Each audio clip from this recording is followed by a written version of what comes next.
Prologue. The Lost Kingdom. The wizard inhaled deeply the aroma of the morning, savoring his victory one last time. Eridan had become a place of chaos and death, the smell of charred buildings and their deceased denizens lingering in the air like a fond memory. Celis would fall next, if it had not already, and then Crysin would be firmly in his grasp. The South was insignificant compared to the brutal might of his new champion and the army of mercenaries that followed him.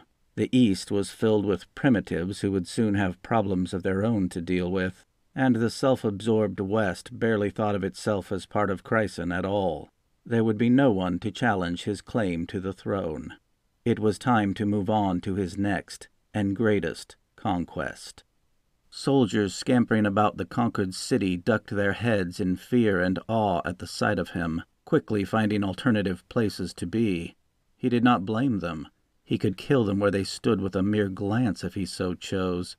A cool breeze ruffled his bushy white beard, tickling his grandfatherly face, and he smiled in anticipation of what was to come.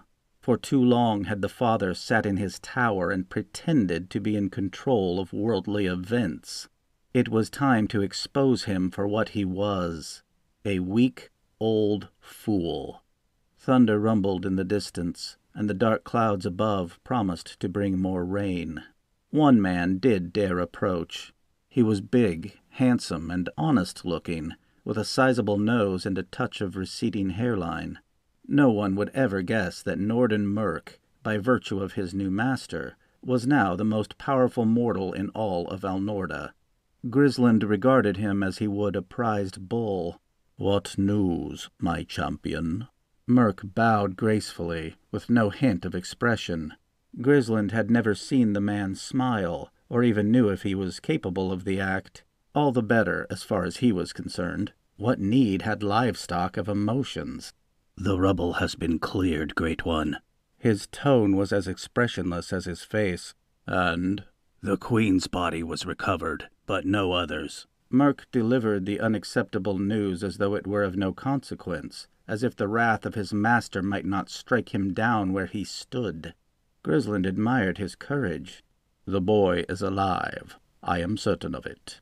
Tell your men to keep searching. I will be most displeased if he escapes into the forest. He knows the land, and can survive as long as he needs to on his own. He is to be killed on sight, and proof of the deed sent to me by your swiftest courier. The people in the surrounding communities are preoccupied, as you have seen, and the lifeblood that flows in our young prince's veins is the only means to revive them. Every drop of that blood must be spilled into the ground and rendered innocuous." "It shall be as you say." "Of course it would." "Meanwhile, you will make haste south with a large enough force to crush any resistance that you find. Gustavus must not be allowed to gather troops from the outlying areas. I want that fat fool of a governor's head on a pike before the week is out." "Consider it done, Great One." Grisland shifted his gaze to the northeast, not bothering to dismiss Merk. His champion was linked to him by a bond of magic that brought them both an acute awareness of each other, and he should know by now when his master was finished with him. It was time to focus all his attention on the self-righteous puppeteer in the great tower. Unconsciously, he reached for the comfort of the roughly cylindrical lump that protruded from a pocket hidden deep within his robes. He had already used the black stone to conquer a nation with a single spell, and was anxious to discover new uses for the awesome power it granted him. The days of conquest had returned, and this time there were no wizard-led nations to stand in his way. Nefarin would rise again.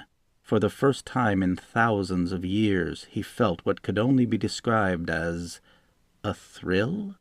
The pathetic nations of Alnorda would fall before him like wheat to a scythe.